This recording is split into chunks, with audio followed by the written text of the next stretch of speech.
రామ్మా. రేయ్, ఒక ఆడపిల్లని జాగ్రత్తగా చూసుకోలేకపోయావు, నువ్వే మగాడివిరా. రాయ్, మగాడంటే కడుపుతో ఉన్న పెళ్ళాన్ని పుట్టింట్లో దిగబెట్టేవాడే కానీ మీలా నట్టింట్లోంచి గెంటేసేవాడు కాదు. రేయ్! ఆపండి నాన్న, ఆపండి మావయ్య. ఇందుకే నేను వెళ్ళిపోయింది. ఇంకోసారి మీరు గొడవ పడితే నేను పారిపోను, చచ్చిపోతాను. అది కదమ్మా.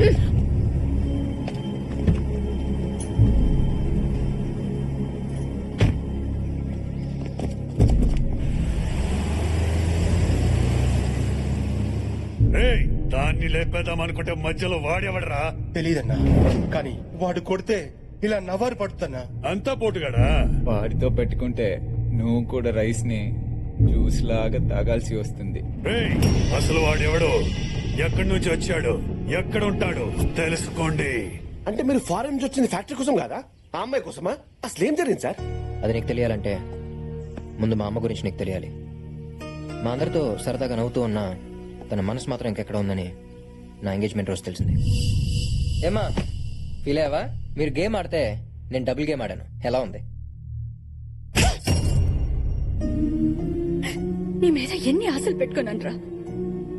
నేను చేసిన తప్పు నీ ద్వారా సరిచేద్దాం అనుకున్నాను.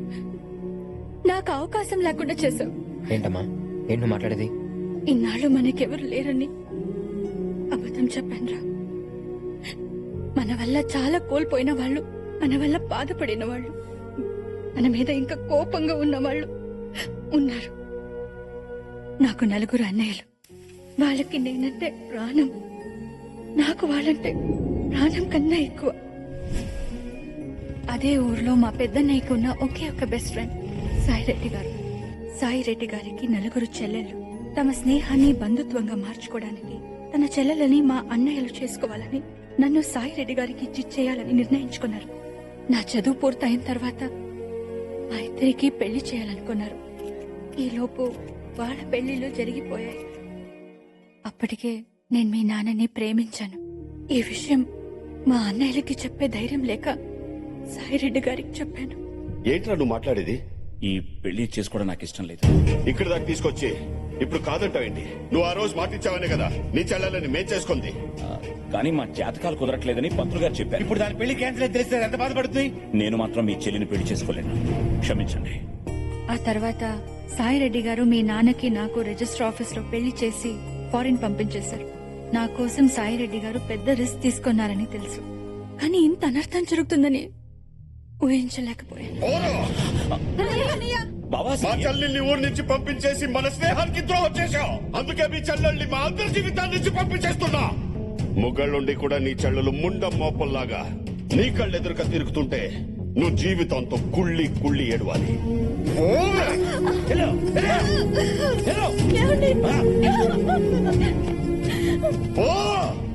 అప్పటికే మా వదిన ప్రెగ్నెంట్. పుట్టింట్లోనే ప్రసవించి అక్కడే ఉండిపోయింది. తనకి కూతురు పుట్టిందని తెలిసి తన కూతుర్ని తను తెచ్చుకోవాలని మా అన్నయ్య కోర్టుకు వెళ్ళాడు. అమ్మాయి మేజర్ అయ్యేంత వరకు తల్లి సంరక్షణలోనే ఉండాలని, ఆ తర్వాత పెళ్లి చేసే బాధ్యత తండ్రికి అప్పగిస్తూ కోర్టు తీర్పు చెప్పింది. నువ్వు ఎప్పుడైతే పెళ్లి గురించి మాట్లాడావో మా అన్నయ్య కూతుర్ని నీకిచ్చి పెళ్లి చేస్తే కనీసం ఆ పెళ్లితోనైనా అందరూ కలుస్తారని సాయిరెడ్డి గారికి ఫోన్ చేశాను. చూడమ్మా, నీ వల్లే వాళ్ళ కాపురాలు కూలిపోయాయని అందరూ బాధలో ఉన్నారు. పైగా నువ్వు కోడల్ని చేసుకోవాలనుకుంటున్న దివ్య కూడా నీ మీద కోపం పెంచుకుంది. ఇంకిలాంటి ప్రయత్నాలు మనం చెయ్యొద్దు. నా పెళ్లి నా ఆడపడుచులకి అన్యాయం చేసింది. మళ్ళీ నీ పెళ్లి ద్వారా వాళ్ళకి న్యాయం చేయాలనుకున్నాను, కానీ అది కుదరలేదు. ఊరుకోమ్మా, ఇందులో నీ వల్ల ఏ తప్పు జరగలేదమ్మా. ఏమన్నా పొరపాటు జరుగుంటే అది నేను సరిదిద్దాను. సారీ అమ్మా, ఇన్నాళ్ళు కరెన్సీ వాల్యూ తెలుసుకున్నాను కానీ కన్నీళ్ళ వాల్యూ తెలుసుకోలేకపోయాను. ఇప్పటిదాకా ఇక్కడ డబ్బు సంపాదించాను, ఇప్పుడు అక్కడికి వెళ్ళి వాళ్ళ ప్రేమ సంపాదిస్తాను. తర్వాత దివ్య గురించి ఎంక్వైరీ చేశాను. ఫేస్బుక్, ఇన్స్టాగ్రామ్, ట్విట్టర్ అన్ని సెర్చ్ చేస్తే తన గ్రీన్ ఆర్మీలో యాక్టివిస్ట్ అని తెలిసింది. అక్కడి నుంచి స్కెచ్ చేసి మన ఫ్యాక్టరీ పొల్యూట్ చేస్తుందని గ్రీన్ ఆర్మీకి మెయిల్స్ పెట్టి మన ఫ్యాక్టరీని మూయించేశాను. అలా దివ్యకి దగ్గరయ్యాను. ఇప్పుడు అదే ప్రేమ పేరుతో మా ఫ్యామిలీని కలవబోతున్నాను.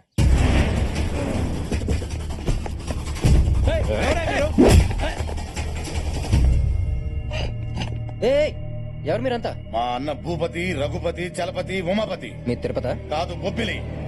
నా కూతుర్ని ప్రేమించడానికి ఎంత ధైర్యం నీకు? ప్రేమించడానికి కావాల్సినదే కదా. కాదంటే కన్విన్స్ చేస్తాను. చంపేస్తానంటే? రెడీ అంటాను. తనని ఎవరైనా చంపేస్తానంటే? నేను చంపేస్తాను. ఒప్పుకుంటే మీ కళ్ళుండి అవుతాను. అల్లడా, మీరు ఇప్పుడు ఒప్పుకున్నట్ట? నిన్ను చూసిన రోజే ఫిక్స్ అయ్యాను. మీ ఇంట్లో వాళ్ళకి కబర్ పెట్టు. కానీ మీ కూతురికి నేనంటే రాంగ్ ఇంప్రెషన్ ఉంది మామయ్య. ఒక్క 4 days తనతో కలిసి ఉండే ఛాన్స్ ఇవ్వండి, కన్విన్స్ చేసేస్తాను. హలో నాన్న. అమ్మా, నీకు మంచి సంబంధం చూశాను. ఆ అబ్బాయి నీ కోసం ప్రాణం ఇస్తాడు. ప్రాణం తీసేవాడు ఇచ్చేవాడు కాకుండా వేరేవాడు దొరకడా మీకు? అది కాదమ్మా, అబ్బాయి చాలా మంచోడు. 4 రోజులు ఆ ఇంట్లో నీతో ఉంటే నీకే అర్థం అవుతుంది. కరెక్ట్ గానే చెప్పు. సరే నాన్న. ఓకే. ఫోన్ లో ఎవరమ్మా? నాన్న ఏదో పెళ్లి సంబంధం చూసారట, రేపు అతను వస్తున్నాడు. ఏమీ అక్కర్లేదు, నేనే నీకు మంచి సంబంధం చూస్తాను. మావయ్య, ఒకసారి నాన్నకి ఇష్టం లేని పెళ్లి జరగడం వల్లే ఇన్ని గొడవలు జరుగుతున్నాయి. మళ్ళీ ఆ తప్పు నేను చేయను. అది చిన్నపిల్లరా, మంచి చెడు తెలీదు. ఎప్పట్లాగే వచ్చేవాడిని ఊరి పులిమేరలోంచి తరిమేయండి. ఎదురు తిరిగితే పాతేయండి.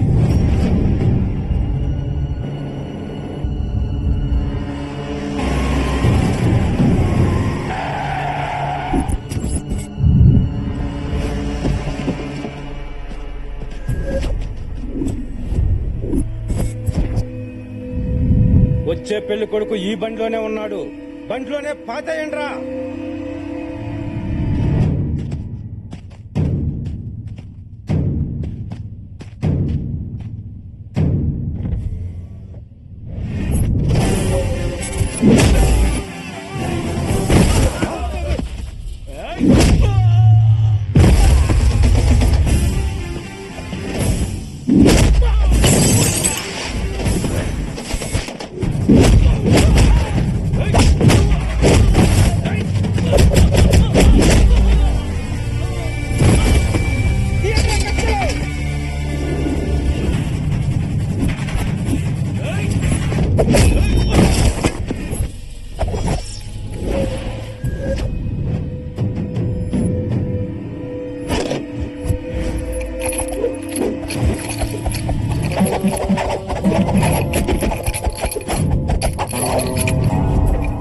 బొట్లోంచి 2 కర్ర ముక్కలు తీసి ఇట్టా ఇట్టా ఇట్టా సంకలో తెగ తిప్పుకుంటున్నావు. అప్పుడెప్పుడు ఇంట్రొడక్షన్ వాడానురా, చాలా గ్యాప్ వచ్చింది. చచ్చిపోయింది కానీ మర్చిపోలా. అయితే కొట్టేస్తావా? అది మీ బిహేవియర్ మీద బేస్ అయి ఉంటదిరా. మీరు వెనక్కి వెళ్తే నేను ముందుకెళ్తా, లేదంటే వెనక ముందు చూడకుండా కొడతా.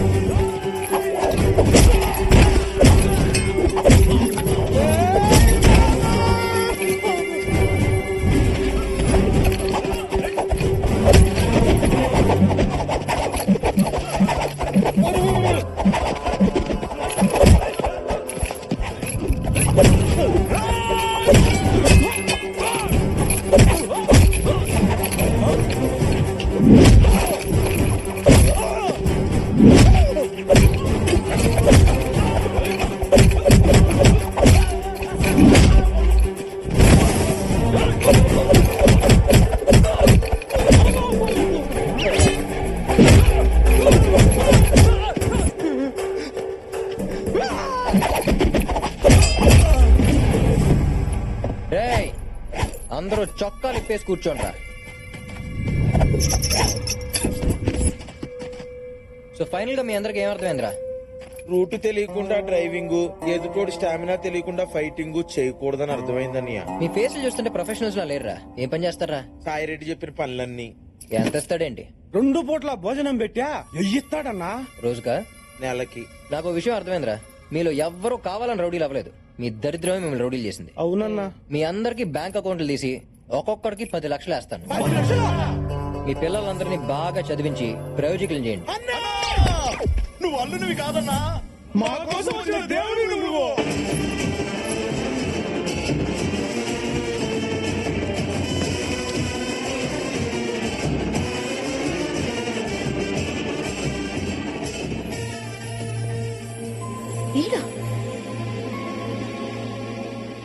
దివ్య, నాన్న, నువ్వు పంపించిన వాడు ఎవరో తెలుసా? తెలుసమ్మా, నిన్ను ప్రేమించినోడు.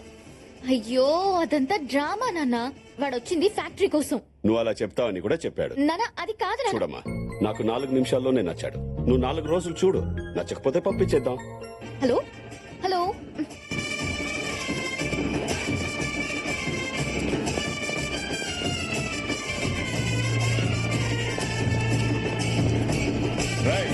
ఆపండ్రా. ఊరవతల వేసేయమంటే ఊరేగింపుగా వచ్చారేంట్రా? ఇదిగో అన్నయ్య, బాబుని మేము అల్లుడిగా ఫిక్స్ అయిపోయాం. నువ్వు కూడా ఫిక్స్ అయిపో అన్నయ్య. ఏంట్రా ఫిక్స్ అయ్యేది? చేస్తావా? కూల్ కూల్ బాబాయ్. రౌడీష్ బాబాయ్తో కొంచెం పర్సనల్ గా మాట్లాడాలి. మీరు ఈ లోపు లగేజ్ లోపల పెట్టండి. రేయ్, రండ్రా. చూడు బాబాయ్, ఆ భూపతి రాజు పంపితే ఇక్కడికి రాలేదు. దివ్యను ఇష్టపడ్డాను కాబట్టి వచ్చాను. సో మీరు ఈవెంట్ స్టోరీలోకి నా లవ్ స్టోరీ లాక్కండి ప్లీజ్. కోఆపరేట్ చేయండి. ఏంట్రా కోఆపరేట్ ఆగు, చేసేది? ముందే నాకు నచ్చాలి కదా. 4 రోజుల్లో ఎలాగో వెళ్ళిపోతాడు, ఉండనివ్వండి. ఎక్స్ట్రాలు చేసావు. ఓకే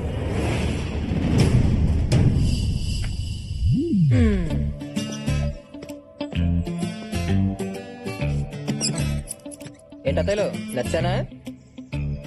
నచ్చే ఉంటానులే. అదండి.